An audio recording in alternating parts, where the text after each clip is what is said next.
इस वीडियो में हम लोग बिहार बोर्ड वर्ग नवमी अध्याय 1 संख्या पद्धति यानी कि नंबर सिस्टम के बारे में कुछ बेसिक कॉन्सेप्ट देने वाले हैं। तो चलिए इनको समझते हैं हम अपने कॉपी में।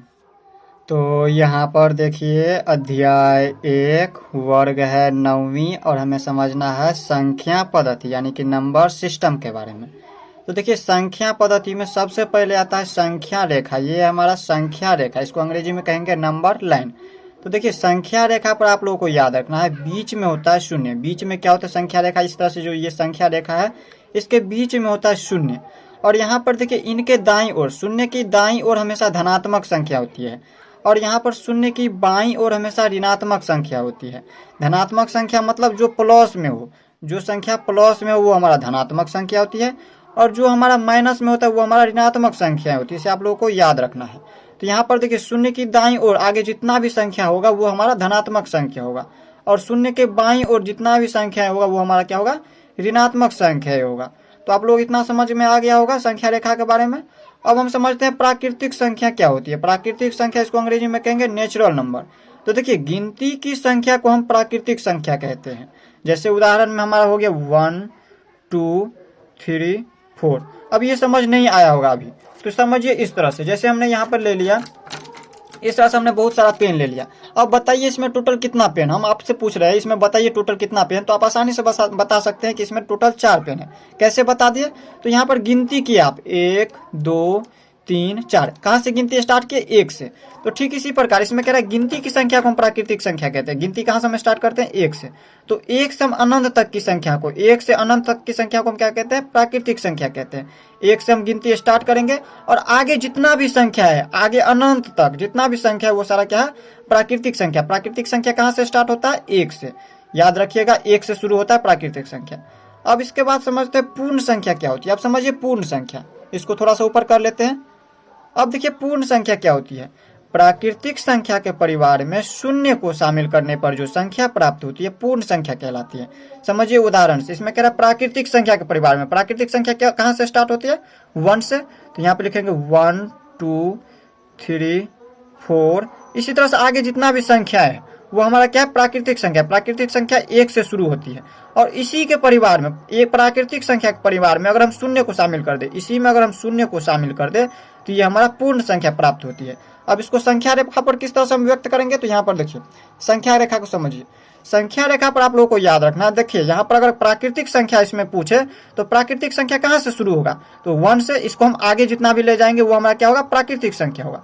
और इसी में अगर यहाँ से आएंगे और इसमें अगर हम शून्य को शामिल कर ले, इसी में अगर शून्य तक को शामिल कर ले, आगे यहाँ पर शून्य तक को शामिल कर ले तो ये हमारा पूर्ण संख्या प्राप्त होगा। अब हम समझते हैं इनसे आगे, पूर्ण संख्या को अंग्रेजी में कहते हैं होल नंबर। इसे आप लोगों को याद रखना। अब समझिए पूर्णांक संख्या क्या होती है। देखिए पूर्णांक संख्या सभी धनात्मक, शून्य और ऋणात्मक से मिलकर बनी संख्या पूर्णांक संख्या कहलाती है। समझिए क्या कह रहा है, सभी धनात्मक। धनात्मक संख्या कहाँ से शुरू है, इसमें देख लीजिए। यहाँ पर संख्या रेखा में समझिए, संख्या रेखा में धनात्मक संख्या का देखिए यहाँ पर शुरू हो रहा है, यहाँ से शून्य न ही धनात्मक संख्या और न ही ऋणात्मक संख्या है। इसे आप लोगों को याद रखना है। तो यहाँ पर देखिए 1 से शुरू हो रहा है धनात्मक संख्या, ये सारा क्या है, धनात्मक संख्या। तो धनात्मक संख्या में अगर हम शून्य को शामिल कर दे और साथ में ऋणात्मक संख्या को इसी शून्य में शामिल करने के बाद इसको हम ऋणात्मक संख्या को भी अगर शामिल कर ले तो ये हमारा होगा पूर्णांक संख्या यानी कि इंटीजर्स। तो धनात्मक संख्या, शून्य और ऋणात्मक संख्या को अगर हम शामिल कर दे सभी को तो ये क्या होगा, पूर्णांक संख्या होगा यानी कि इंटीजर्स होगा अंग्रेजी में कहे तो।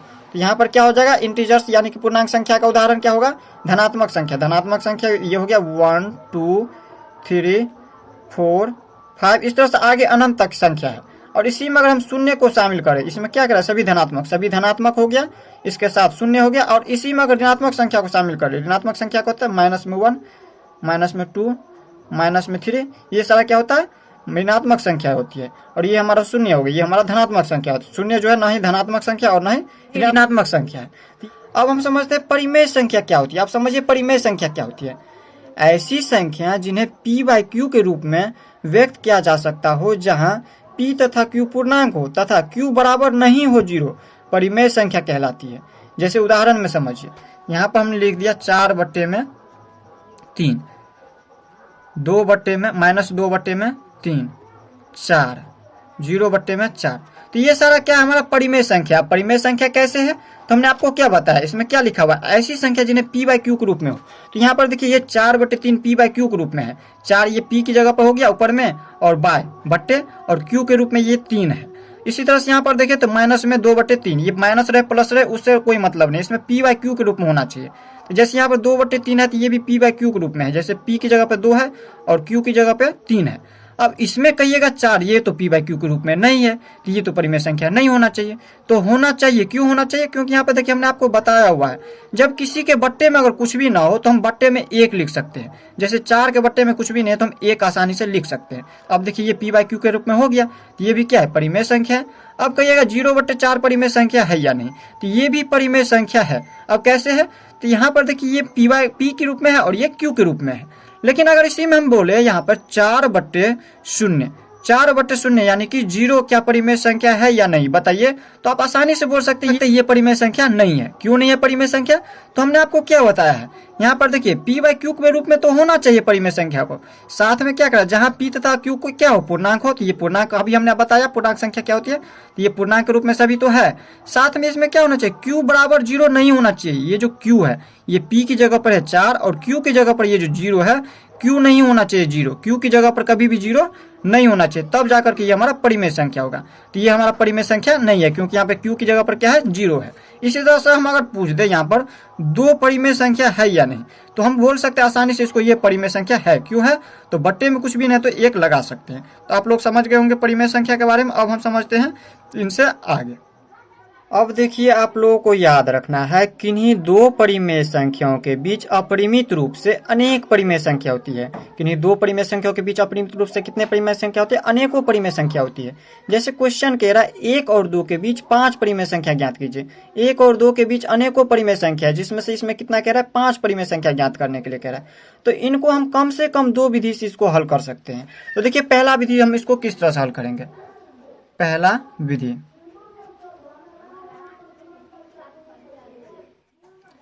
विधि देखिए हम इसको किस तरह से हल करेंगे। तो यहाँ पर आप लोगों को याद रखना है, जितना परिमेय संख्या आपको ज्ञात करने के लिए कहेगा उसमें एक संख्या आगे कर देना। जैसे यहाँ पर 5 परिमेय संख्या ज्ञात करने के लिए कह रहा है, तो हम यहाँ पर क्या करेंगे, 5 हम एक संख्या आगे बढ़ा देंगे। 5 में जब एक आगे बढ़ाएंगे तो यहाँ पर कितना संख्या हो जाएंगे, 6 हो जाएंगे। और इन 6 से हम क्या करेंगे, 1 और 2 के बीच कह रहा निकालने के लिए, 1 और 2 के बीच 5 परिमेय संख्या ज्ञात करने के लिए कह रहा है। तो हम इसमें क्या करेंगे, यहाँ पर 6/6 से 1 में गुना कर देंगे, और यहाँ पर इसी तरह से इसमें भी गुना कर देंगे हम 6/6 से।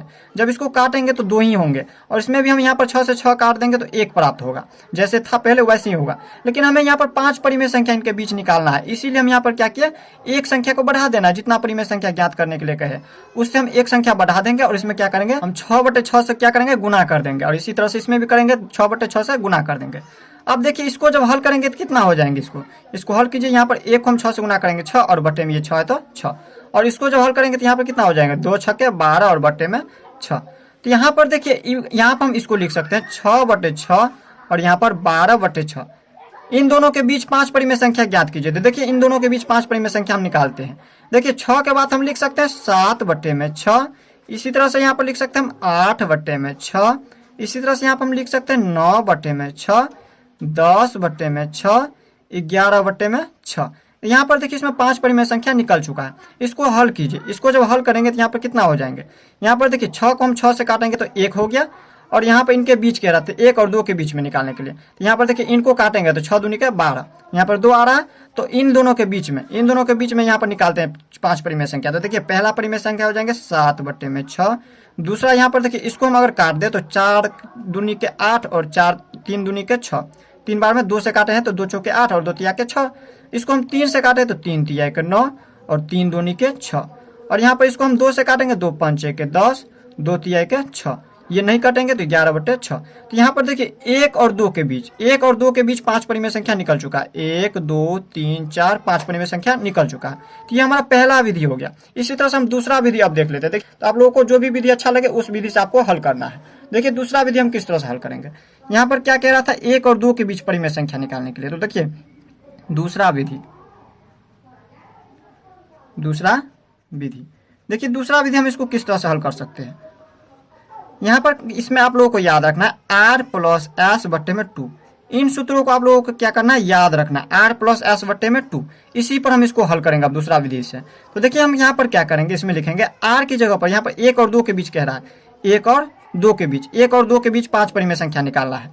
तो क्या करना है, इसमें आर को हम मान लेते हैं यहाँ पर 1 और यहाँ पर एस है 2।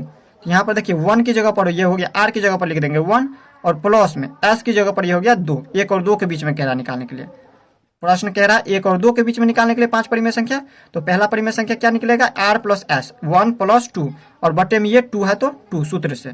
तो यहाँ पर कितना निकल गया पहला परिमेय संख्या, देखिए 2 1 3 बटे में 2। यहाँ पर ये 1 और 2 के बीच में, 1 और 2 के बीच में यहाँ पर थोड़ा इसको ऊपर कर लेते हैं। यहाँ पर ये हो गया 1 और ऊपर लिख लेते हैं इनको, यहाँ पर लिख देते हैं 2। इन दोनों के बीच में कह रहा था निकालने के लिए कितना, 5 परिमेय संख्या। तो पहला मान लेते हैं, यहाँ पर देखिए हमारा पहला परिमेय संख्या निकला है 3/2। यहाँ पर लिख देते हैं इनके बीच, यहाँ पर 1 और 2 के बीच में पहला परिमेय संख्या क्या निकला है, 3/2। इसी तरह से हमें दूसरा परिमेय संख्या निकालना है, ये हमारा पहला निकला है। अब दूसरा अगर परिमेय संख्या निकालना हो, दूसरा परिमेय संख्या हम इस तरह से निकाल लेंगे। यहाँ पर देखिए इसमें क्या करेंगे, या तो इन दोनों के बीच निकालिए या फिर इन दोनों के बीच निकालिए। तो यहाँ पर हम क्या कर लेते हैं, इन दोनों के बीच दूसरा परिमेय संख्या निकाल लेते हैं। तो यहाँ पर हो जाएंगे आर की जगह पर हो गया 1 प्लस में एस की जगह पर, इन सूत्रों पर एस की जगह पर 3/2, क्योंकि इन दोनों के बीच निकाल चुके हैं हम। अब निकालेंगे ये दोनों के बीच में, यहाँ पर ये निकला है और इसके बीच निकालते हैं। अब इन दोनों के बीच निकालेंगे 3/2 है, 3/2 ये हमारा एस की जगह पर है और इन सूत्रों से बट्टे में 2, तो लिखेंगे बट्टे में 2। जब इसको हल करेंगे तो कितना हो जाएंगे, देखिए 1 बट्टे में कुछ भी नहीं, तो 1 देख करके हम इस तरह से लिख सकते हैं, एलसीएम ले सकते हैं। 1 और 2 का एलसीएम लेंगे तो यहाँ पर हो जाएंगे 2। अब देखिए 1 दूनी के 2, 2 बार में 2 आया, तो यहाँ पर हम 2 को हम करेंगे तो 2 और प्लस में यहाँ पर देखिए 2 को हम 2 से भाग करेंगे तो 1 बार में कट जाएंगे, 1 को हम 3 से गुना करेंगे तो 3 और बट्टे में ये 2 है तो 2 उतार देंगे।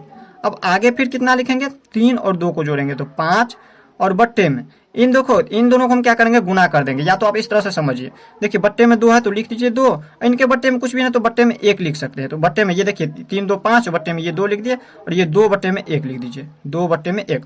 और जब इसको हल करेंगे तो यहाँ पर लिख सकते हैं हम 5 बट्टे में 2 और इसको जब ऊपर ले जाएंगे तो यहाँ पर ये पलट जाएगा, 1 ऊपर चला जाएगा और 2 नीचे आ जाएगा, 1 ऊपर चला जाएगा 2 नीचे आ जाएगा। तो यहाँ पर कितना आ गया, 5 को हम 1 से गुना करेंगे 5 और बट्टे में 2 दूनी के 4। ये हमारा दूसरा परिमेय संख्या निकला है। अब इसी तरह से हम यहाँ पर तीसरा परिमेय संख्या निकालेंगे। अब देखिए तीसरा परिमेय संख्या हम किस तरह से निकालेंगे, देखिए इन दोनों के बीच निकाले 1, तो यहाँ पर हो गया 5 बट्टे में 4। ये हमारा इन दोनों के बीच में ही ये परिमेय संख्या निकल रहा है। इसी तरह से हम यहाँ पर अब इन दोनों के बीच निकाल सकते हैं या फिर इन दोनों के बीच निकाल सकते हैं या फिर इन दोनों के बीच निकाल दीजिए। तो यहाँ पर हम तीसरा परिमेय संख्या निकाल लेते हैं, इन दोनों के बीच निकाल लीजिए। तो यहाँ पर लिखेंगे 3 बट्टे में कितना है 2 और इसके बाद लिखेंगे ये आर की जगह पर हो गया, आर की जगह प्लस में एस की जगह पर यहाँ पर 2 लिख देंगे और बट्टे में ये सूत्र से 2 है तो 2। अब इसको जब हल करेंगे कितना हो जाएंगे, बट्टे में यहाँ पर देखिए कुछ भी नहीं तो 1 लिख सकते हैं। जब एलसीएम लेंगे तो यहाँ पर कितना हो जाएंगे 2 से हम 2 में भाग करेंगे तो 1 बार में कट जाएंगे। तो यहाँ पर 1 से हम क्या करेंगे 3 में गुना करेंगे तो हो जाएंगे 3 और ये प्लस का चिन्ह है तो प्लस का चिन्ह। 1 से हम 2 में भाग देंगे तो यहाँ पर 2 बार में कटेंगे, तो 2 को हम 2 से गुना करेंगे 2 दूनी के 4 और बट्टे में ये 2 है तो 2 उतार दीजिए। जब इसको हल करेंगे कितना हो जाएंगे 4 3 7 और बट्टे में 2 को 2 से डायरेक्ट गुना कर दीजिए, 2 दूनी के 4। ये हमारा तीसरा परिमेय संख्या निकल चुका है। 5 परिमेय संख्या निकालने के लिए कह रहा है, यहाँ पर देखिए इन दोनों के बीच परिमेय संख्या निकाले हैं 1, तो यहाँ पर निकल चुका है 7 बट्टे में 4। अब इसी तरह से चाहे तो आप इन दोनों के बीच परिमेय संख्या निकाल लीजिए या फिर इन दोनों के बीच परिमेय संख्या निकाल लीजिए या फिर इन दोनों के बीच परिमेय संख्या निकालिए या फिर इन दोनों के बीच परिमेय संख्या निकालिए, किसी के बीच परिमेय संख्या निकाल सकते हैं क्योंकि ये 1 और 2 के बीच में ये तीनों परिमेय संख्या निकला हुआ है। अब हम निकाल लेते हैं इसी तरह से यहाँ पर चौथा परिमेय संख्या, यहाँ पर लिखेंगे चौथा परिमेय संख्या। अब देखिए चौथा परिमेय संख्या जो हम इन दोनों के बीच निकाल लेते हैं 1/1 और यहाँ पर 5/4 के बीच में चौथा परिमेय संख्या जो है निकाल लेते हैं 1। ये हमारा आर की जगह पर हो गया और प्लस में एस की जगह पर हम लिख देंगे 5/4, 5/4 और बट्टे में ये सूत्र से 2 है तो 2 लिख दीजिए। अब इसको हम ऊपर कर लेते हैं थोड़ा सा, जब इसको हल करेंगे तो कितना हो जाएगा, बट्टे में कुछ भी नहीं तो 1 दे सकते हैं और एलसीएम लेंगे तो 4 आ जाएंगे, इसका एलसीएम 4 आ गया।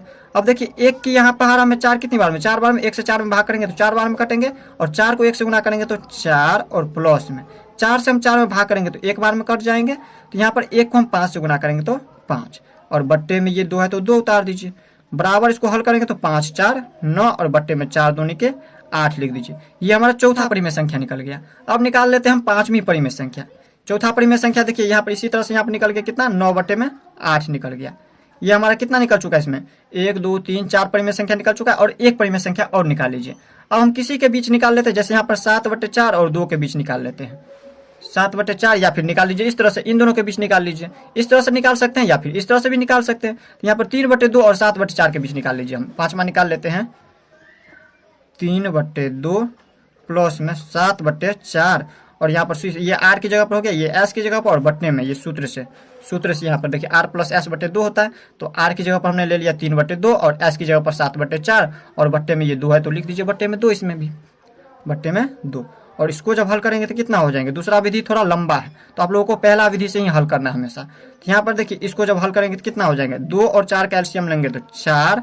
तो यहाँ पर 2 की पावर में 4 कितनी बार में, 2 बार में, 2 से हम 4 में भाग करेंगे तो 2 बार में काटेंगे। तो 2 को हम 3 से गुणा करेंगे 2 3 1 6 प्लस में 4 को हम 4 से भाग करेंगे, 4 से हम 4 में भाग करेंगे तो 1 बार में कट जाएंगे। तो 1 को हम 7 से गुणा करेंगे तो 7 हो जाएंगे और बट्टे में ये 2 है तो 2 उतार दीजिए। तो यहाँ पर कितना हो जाएंगे, 7 6 13 और बट्टे में 4 दूनी के 8 हो गया। तो यहाँ पर ये हमारा हो गया पांचवा परिमेय संख्या। पांचवा परिमेय संख्या निकल गया 13/8। तो इस तरह से हमने यहाँ पर 5 परिमेय संख्या निकाल लिया। देखिए 1 2 3 4 5 परिमेय संख्या 1 2 के बीच में। तो इस तरह से आप लोग यहाँ पर दूसरा विधि भी सीख गए होंगे। अब हम देख लेते हैं इनसे आगे। अब देखिए अपरिमेय संख्या क्या होती है, ऐसी संख्या जिसे p/q के रूप में व्यक्त नहीं किया जा सकता हो अपरिमेय संख्या कहलाती है। जैसे यहाँ पर देखिए √2, √3, इस तरह से ले ले तो √5, √7, √11, पाई, ये सारा क्या है, अपरिमेय संख्या का उदाहरण है।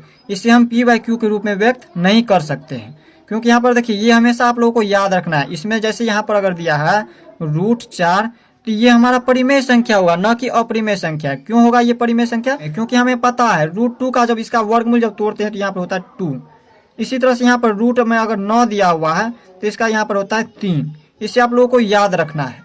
तो जिसका वर्ग न निकले, जैसे यहाँ पर देखिए √2 का, √3 का, √5 का, ये सारा हमेशा याद रखना है आपको। ये अभाज्य संख्या होना चाहिए। जितना भी रूट में लगा है वो क्या होना चाहिए, अभाज्य संख्या। अभाज्य संख्या क्या होता है, ऐसी संख्या जिसे जो एक और स्वयं के अलावा किसी दूसरी संख्या से न कटे अभाज्य संख्या कहलाती है। जैसे देखिए 2 एक और स्वयं के अलावा दूसरी संख्या से न कटेगा, 3 एक और स्वयं के अलावा किसी संख्या से नहीं कटेगा, 5 एक और स्वयं के अलावा किसी संख्या से नहीं कट रहा। तो ये अभाज्य संख्या में होना चाहिए, वही होगा अपरिमेय संख्या। अब कहिएगा पाई तो इसका मान तो 22/7 होता है, पाई का मान तो 22/7 होता है। तो ये तो हमारा परिमेय संख्या होना चाहिए, p/q के रूप में आ रहा है। तो ये p/q के रूप में नहीं, यहाँ पर देखिए ये जो पाई है ये इसका लगभग मान है 22/7। इसे आप लोगों को याद रखना। और ये यहाँ पर देखिए ये सारा हमारा परिमेय संख्या होगा। जैसे यहाँ पर ये जो √4 है तो ये परिमेय संख्या होगा। क्यों होगा परिमेय संख्या, तो जैसे यहाँ पर देखिए 2 है तो 2 के बट्टे में कुछ भी नहीं तो 1 दे सकते हैं, 3 के बट्टे में कुछ भी नहीं तो 1 दे सकते हैं। तो यह हमारा p/q के रूप में आ रहा है। तो याद रखना है वो अभाज्य संख्या होना चाहिए और रूट में लगा हो तो वो हमारा अपरिमेय संख्या होता है। जैसे पाई का मान भी यहाँ पर देखिए लगभग में ये 22/7 है। यहाँ पे ये भी क्या होगा, अपरिमेय संख्या होगा। तो आप लोग अपरिमेय संख्या के बारे में समझ गए होंगे। अब हम समझते हैं वास्तविक संख्या क्या होती है। सभी परिमेय, उसको ऊपर कर ले थोड़ा सा, सभी परिमेय एवं अपरिमेय संख्या के समूह वास्तविक संख्या कहलाती है। सभी परिमेय तो आप लोगों को पता है जो p/q के रूप में हो, लेकिन यहाँ पर q जो है 0 कभी भी नहीं होना चाहिए। और अपरिमेय संख्या अभी हमने आपको बताया √3, √5, √7, ये सारा क्या अपरिमेय संख्या। इन सभी का समूह जो है यहाँ पर क्या होता है, वास्तविक संख्या होता है। जैसे यहाँ पर देखिए इसमें यहाँ पर हमने ये ले लिया एक संख्या रेखा, ये क्या है, संख्या रेखा। और इन संख्या रेखा में देखें तो यहाँ पर देखिए 1 2 3 ये सारा क्या है, इसको हम देखें तो यहाँ पर इस तरह से देखें तो ये प्राकृतिक संख्या हो गया। इसी में अगर शून्य को शामिल कर दे तो पूर्ण संख्या हो गया। इसी में अगर माइनस वाले को शामिल कर दे तो ये हमारा पूर्णांक हो गया। और इसी में अगर यहाँ पर कहे पूर्णांक के बाद क्या होता है, परिमेय संख्या। तो परिमेय संख्या क्या होता है, अगर ये p/q के रूप में, जैसे हम इसको लिख दे 1/1, बट्टे में कुछ भी नहीं तो 1 लिख सकते हैं, इसमें बट्टे में कुछ नहीं तो वो 1 हो गया, ये परिमेय संख्या हो गया। और अगर अपरिमेय संख्या को इस संख्या रेखा पर अगर हम प्रदर्शित करना चाहे तो किस तरह से करेंगे। तो यहाँ पर देखिए जैसे √2 है तो √2 को हम कैसे प्रदर्शित करेंगे। तो इसके लिए आप लोगों को याद रखना है, यहाँ पर इसको ऊपर कर लेते हैं। इसमें हमें क्या करना होगा, इसके लिए पाइथागोरस प्रमेय से हल करना होगा। पाइथागोरस प्रमेय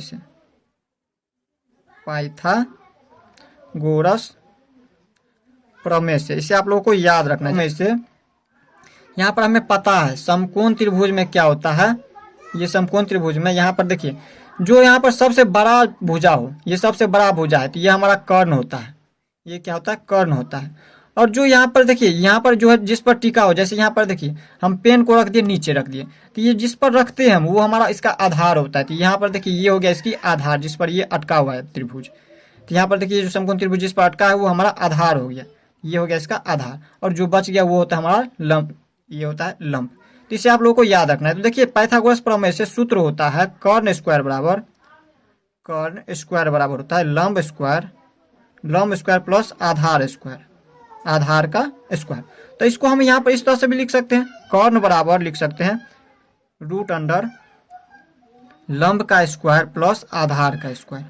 इसको हम इस तरह से लिख सकते हैं क्योंकि यहाँ पर देखिए इसमें जैसे जब स्क्वायर हटा है तो इसमें रूट लग गया है, हमें पता है। जैसे यहाँ पर देखिए रूट में लगा रहता था 4 तो हम इसको 2 लिखते थे, इस तरह से हम इसको लिख सकते थे।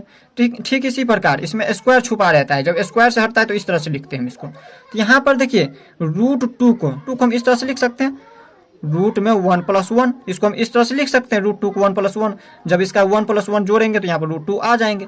तो यहाँ पर देखिए इन सूत्र पर इसको हल करते हैं। यहाँ पर देखिए पाइथागोरस प्रमेय से यहाँ पर देखिए कर्ण की जगह पर हम लिख सकते हैं रूट 2, और यहाँ पर देखिए लंब स्क्वायर की जगह पर लिख सकते हैं 1 का स्क्वायर 1 ही होंगे, और प्लस में फिर आधार का स्क्वायर भी 1, ये 1 है आधार की जगह पर तो 1 का स्क्वायर 1 ही होंगे। तो हमें पता चल गया यहाँ पर देखिए कर्ण हमें पता चला रूट 2 है, कर्ण अगर रूट 2 है तो यहाँ पर इसका लंब कितना होगा 1 होगा, और यहाँ पर इसका आधार भी होगा, आधार और लंब दोनों क्या होगा 1 होगा। या फिर आप इस तरह से समझ सकते हैं दोनों का आधार और लंब अगर 1 हो तो कर्ण कितना आएगा रूट 2 आएगा।